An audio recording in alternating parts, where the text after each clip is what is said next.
ഈശ്വംശിയായിരിക്കും സ്തുതിയായിരിക്കട്ടെ. ഈ വർഷത്തെ ലോഗോസ് ക്വിസിനായി പഠിച്ചൊരുങ്ങുന്ന നിങ്ങൾക്കെല്ലാവർക്കും എല്ലാവിധ ആശംസകളും പ്രാർത്ഥനകളും സ്നേഹപൂർവ്വം നേരുന്നു. ഇന്നത്തെ വീഡിയോയിൽ നമ്മൾ പഠിക്കാൻ പോകുന്നത് വിശുദ്ധ യോഹന്നാൻ്റെ സുവിശേഷം 4-ാം അധ്യായം 27 മുതൽ 54 വരെയുള്ള വാക്യങ്ങളാണ്.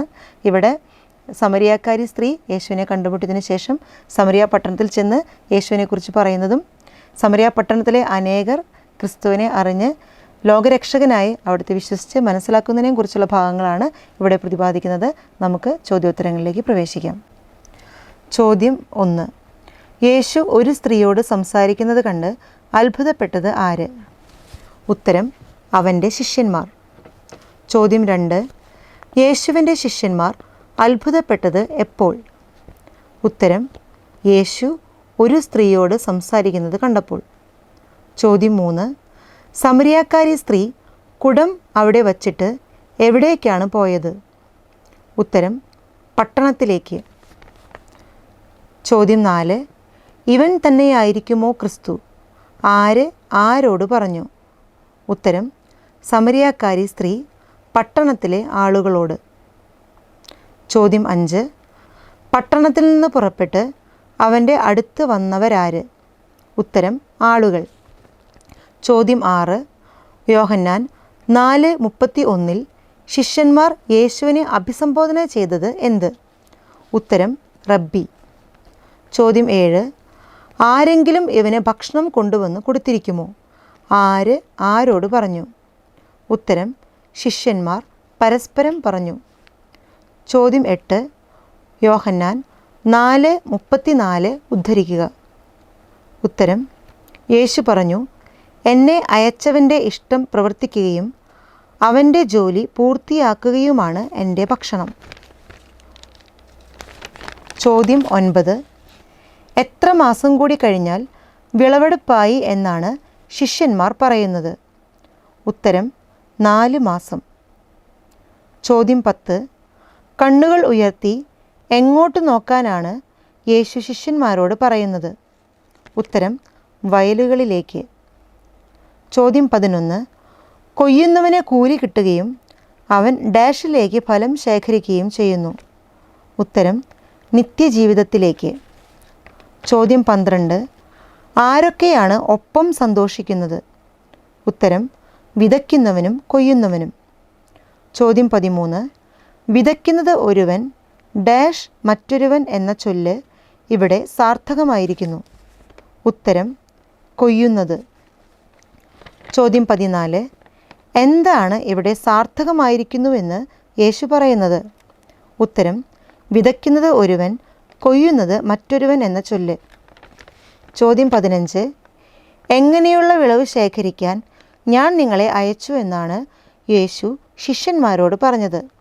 ഉത്തരം: നിങ്ങൾ അധ്വാനിച്ചിട്ടില്ലാത്ത വിളവ് ശേഖരിക്കാൻ. ചോദ്യം 16.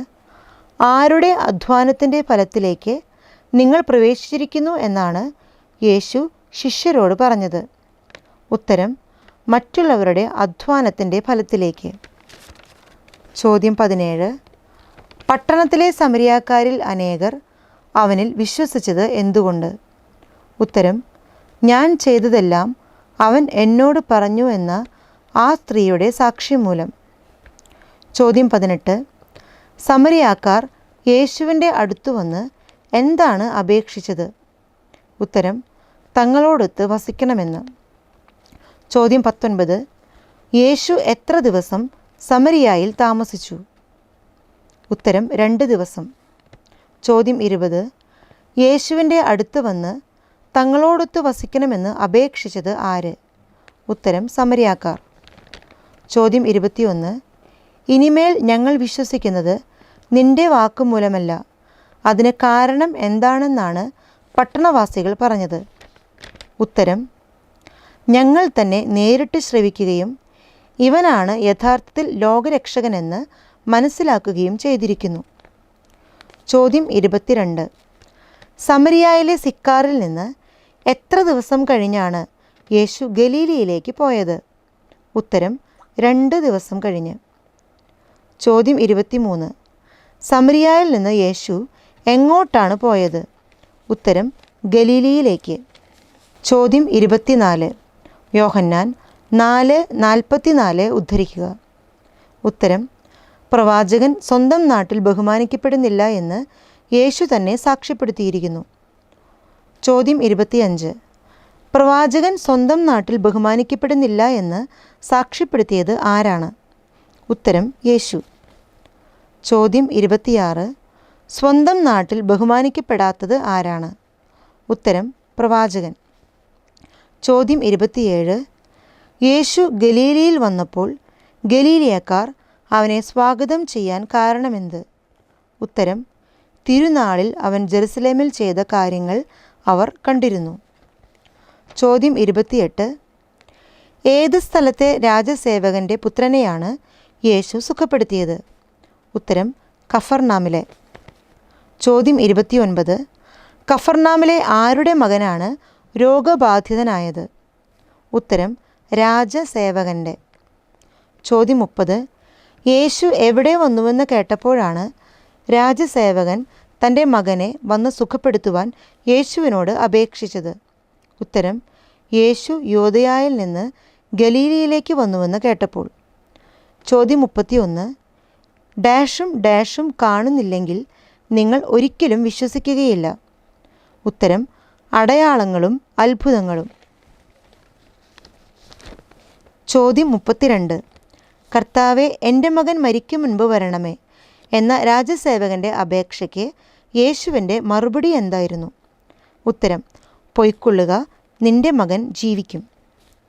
ചോദ്യം 33. യേശു പറഞ്ഞ വചനം വിശ്വസിച്ച് ആരാണ് പോയത്? ഉത്തരം: രാജസേവകൻ. ചോദ്യം 34. എന്ത് വാർത്തയുമായാണ് രാജസേവകൻ്റെ ഭൃത്യന്മാർ എതിരെ വന്നത്?